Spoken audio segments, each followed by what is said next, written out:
अस्सलाम वालेकुम, welcome to my YouTube channel mathematics specialist.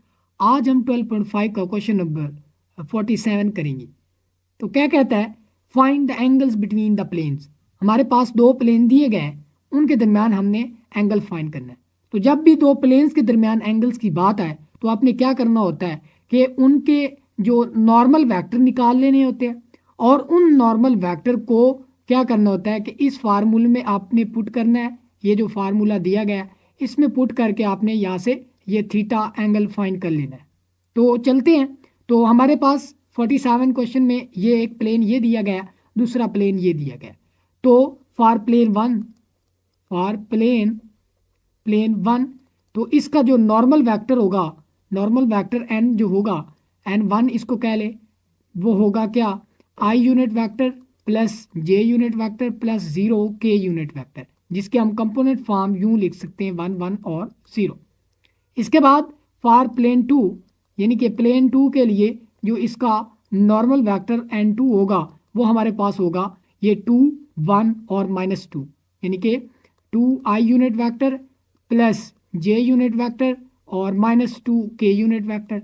इसको हम कंपोनेंट फॉर्म में लिख सकते हैं 2 1 और -2। तो ये हमारे पास दो नॉर्मल वेक्टर्स आ गए। अब हमने क्या करना है कि इस फार्मूले में पुट करना है। तो इसमें फार्मूले पुट करने के लिए तो हमें क्या लेना पड़ेगा, एन डॉट एन टू। तो n one dot n two क्या होगा, तो इन दोनों का डॉट प्रोडक्ट लेंगे। तो एन वन के हमारे पास 1 1 और 0 है, डॉट लेंगे 2 1 और -2 के साथ। तो ये हमारे पास क्या आएगा, ये 2 और डॉट प्रोडक्ट में हम जे को जे से मल्टीप्लाई करते हैं, आई को आई से और के को के से। तो उन दोनों को सबको प्लस कर लेते हैं। तो एन डॉट एन टू हमारे पास आ गया, वो आ गया 3। तो ये पार्ट तो हमें मिल गया। अब हमने क्या करना है कि एन वन का भी मैग्नीट्यूड फाइंड करना है और एन टू का भी मैग्नीट्यूड फाइंड करना है। तो एन वन का मैग्नीट्यूड क्या होगा हमारे पास, तो एन वन का मैग्नीट्यूड होगा, यहाँ पर अगर आप देखें तो एन वन हमारे पास 1 1 1 था, तो ये 1 + 1 यानी कि √2 आएगा। इसके बाद एन टू का जो मैग्नीट्यूड होगा, ये मैग्नीट्यूड निकालना है आपने। तो एन टू का मैग्नीट्यूड क्या होगा, इसका स्क्वायर वो 4 है, +1 का स्क्वायर 1 +2 का स्क्वायर 4 है, which is equal to √9 which is equal to 3। तो ये हमारे पास इसका मैग्नीट्यूड भी आ गया। इसके बाद हमने क्या करना है, जस्ट वो फार्मूले लिखने हैं कि हम जानते हैं theta is equal to cos of inverse into n one dot n two, ठीक है, बटे में क्या है एन वन का मैग्नीट्यूड और एन टू का मैग्नीट्यूड, ठीक है।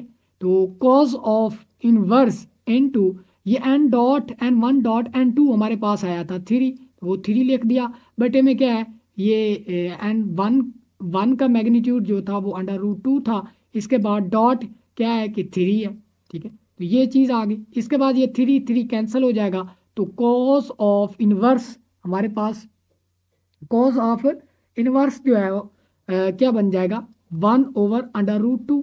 तो अब हमने क्या करना है थीटा, तो implies that cos of inverse 1/2 ये इक्वल होता है π/4 पर।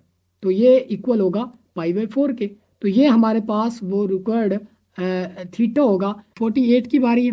48 भी क्या करेंगे कि जो गिवन प्लेन है, गिवन प्लेन्स क्या है कि प्लेन वन हमारे पास है 5x + y - z is equal to 10 है, और प्लेन टू है x - 2y + 3z और इज इक्वल टू -1।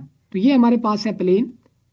तो क्या करना है कि हमने क्या करना होता है, इनके नॉर्मल फाइंड करने होते हैं। एन वन फाइंड करेंगे तो क्या आएगा 5 1 और -1। तो ये 5 1 और ये -1 आ गया। इसके बाद हमने इसका जो नॉर्मल है, नॉर्मल वेक्टर वो निकाल लेना है। वो क्या होगा कि 1 -2 और 3, तो ये आ गया। इसके बाद हमने क्या करना है कि n one dot n two ये डॉट प्रोडक्ट निकालना है। तो ये 5 1 और -1 डॉट 1 -2 और 3, तो इन दोनों के दरमियान डॉट प्रोडक्ट लेंगे। 5 को 5 से मल्टीप्लाई करेंगे 1 से, तो ये क्या आएगा 5 प्लस ये -2 आएगा।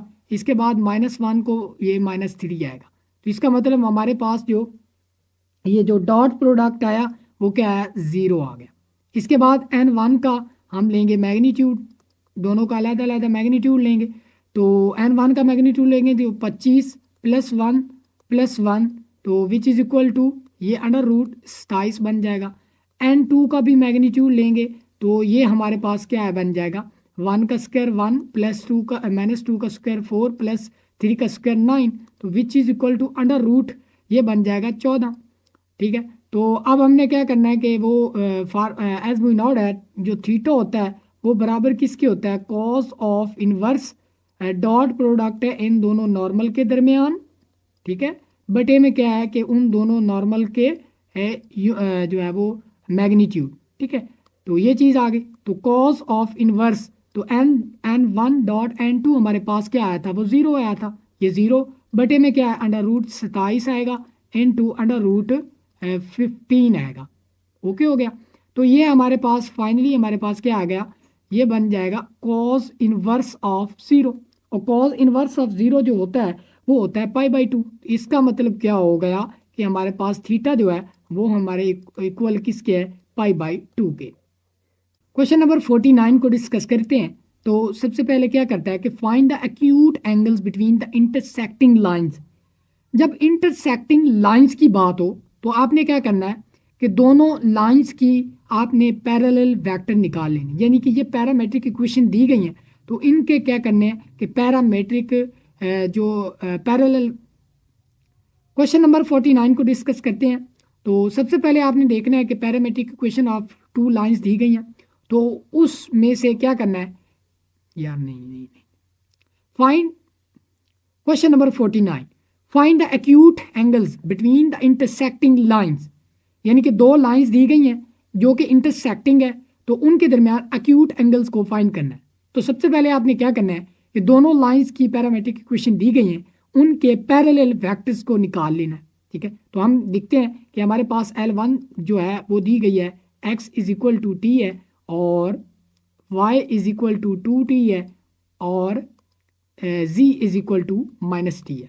L2 जो हमें गिवन है वो हमारे पास है x = 1 - t और y = 5 + t और z = 2t। तो ये हमारे पास है एंगल, 2 पैरामेट्रिक इक्वेशन है। तो हमने क्या करना है, फॉर L1 जो पैरेलल वेक्टर हमें मिलेगा वो u होगा। तो u को हम क्या लिख सकते हैं, अब वो क्या होता है कि x = x0 + t v1। ठीक है, यानी कि t का जो कोफिशिएंट होगा वो क्या होगा कि वो पैरेलल वेक्टर का एक कंपोनेंट होगा। तो ये 1 है तो 1 आ गया, इसका ये 2 है तो ये 2 आ गया, इसका ये -1 है तो ये -5 आ गया। ठीक है, इसके बाद फॉर लाइन 2 के लिए जो पैरेलल वेक्टर v मिलेगा वो हमारे पास क्या आएगा, वो आएगा -1 और 1 और 2। ठीक है, तो आपने क्या करना है कि उसी फार्मूला में जो फार्मूला हमने यूज़ किया था ना दो प्लेन के दरमियान एंगल्स को फाइंड करने के लिए, आपने वही फार्मूला जो है वो यूज़ करना है। तो हम क्या करेंगे, u डॉट v लेंगे तो इन दोनों के दरमियान डॉट प्रोडक्ट लेंगे। ठीक है, डॉट प्रोडक्ट -1 1 और 2। तो ये क्या आएगा हमारे पास, 1 को 1 से मल्टीप्लाई करो तो ये -1 आएगा, प्लस 2 को 1 से मल्टीप्लाई करो तो +2 आ जाएगा और -1 को 2 से मल्टीप्लाई करो तो ये -2 आ जाएगा। तो ये कैंसिल हो गया, इसका मतलब u डॉट v हमारे पास क्या आ गया, -1। ठीक है, तो ये हमारे पास -1 आ गया। इसके बाद हमने क्या करना है कि u का मैग्नीट्यूड अलहदा, v का मैग्नीट्यूड अलहदा। ठीक है, तो यहाँ पर मैं जो है वो u का मैग्नीट्यूड निकाल लेता हूँ। तो ये √ क्या बन जाएगा, ये 1 का स्क्वायर 1 + 2 का स्क्वायर ये 4 + 1 का स्क्वायर 1 आएगा। तो ये √6 बन जाएगा और v का मैग्नीट्यूड हमारे पास क्या आएगा, बटे में ये 1 का स्क्वायर 1 + 1 का स्क्वायर 1 और +2 का स्क्वायर जो होगा वो 4 होगा। तो ये भी √6 आ जाएगा। तो अब हमने क्या करना है, एज वी नाउ डैट के जो थीटा होता है वो बराबर होती है cos inverse of u dot v over u का मैग्नीट्यूड और इनटू v का मैग्नीट्यूड। ठीक है, तो ये चीज़ आ गई। अब क्या करना है कि इसमें इस फार्मूले में आपने पुट करना है यू डॉट भी हमने निकाला है, वो क्या निकाला है -1 कॉस ऑफ इनवर्स -1 निकाला बटे में √6 ये क्या बन जाएगा कॉस ऑफ इनवर्स ऑफ -1/6 -1/6 है। तो ये तकरीबन क्या बनेगा इम्प्लाइज दैट जो हमारे पास थीटा होगा वो तकरीबन बनेगा 1.738 रेडियन। तो ये हमारे पास क्या आएगा एक एंगल आ जाएगा उन दोनों इंटरसेक्टिंग लाइंस के दरमियान।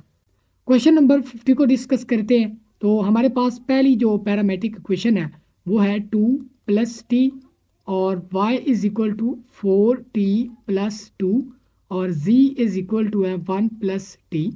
इसके बाद जो L1 जो थी ये थी और L2 हमारे पास क्या है कि x is equal to 3t - 2 और y इज इक्वल टू -2 और z is equal to 2 - 2t।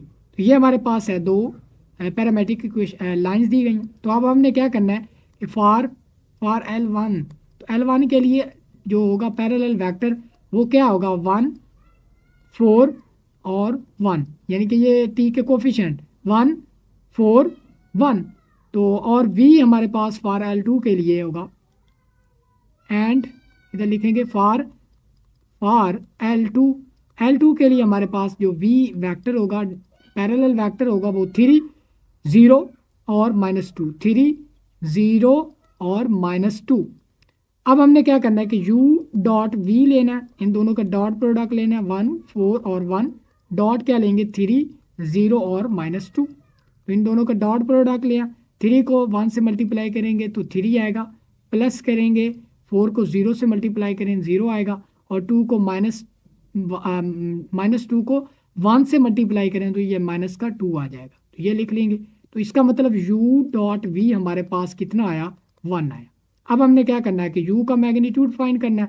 तो u का मैग्नीट्यूड फाइंड करेंगे तो 1 + 16 + 1 विच इज इक्वल टू √19 बन गया एंड v का मैग्नीट्यूड फाइंड करेंगे तो क्या आएगा 9 + 0 + 4 विच इज इक्वल टू √13 बन गया। तो अब हम क्या करेंगे तो हमने वही फार्मूला हम जानते हैं कि कॉस ऑफ इनवर्स ऊपर क्या है u डॉट v बटे में u का मैग्नीट्यूड और v का मैग्नीट्यूड ओके हो गया। तो cos of inverse into u dot v हमने निकाल चुके हैं वो 1 है बटे में क्या है √19 मल्टीप्लाइड बाय 30 है। तो ये हमारे पास आ गया। अब इसका जो आंसर है तकरीबन जो बनता है वो हमारे पास है 1.505। तो थीटा इज इक्वल टू 1.505 ये रेडियन हमारे पास क्या आता है ये एंगल आता है इन दोनों इंटरसेक्टिंग लाइंस के दरमियान। अब चलते हैं क्वेश्चन नंबर 51 की तरफ। तो वो क्या कहता है find the acute angle between the lines and plane. अब जब लाइंस और प्लेन की बात आए तो आपने क्या करना है कि जो लाइन है उसका पैरेलल वेक्टर निकाल सकते हैं तो वो पैरेलल वेक्टर निकाल लेना और जो प्लेन है उसका क्या करना है कि नॉर्मल वेक्टर निकाल लेना। तो हम प्लेन की इक्वेशन लिखते हैं वो हमारे पास 1 - t और y इज इक्वल टू है 3t और z इज इक्वल टू है 1 + t है। अब हमारे पास जो प्लेन है 2x - y + 3z is equal to 6 है।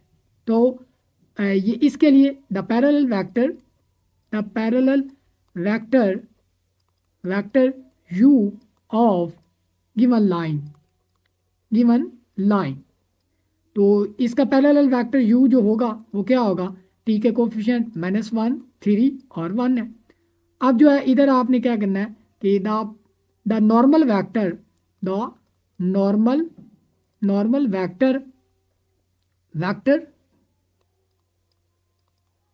To the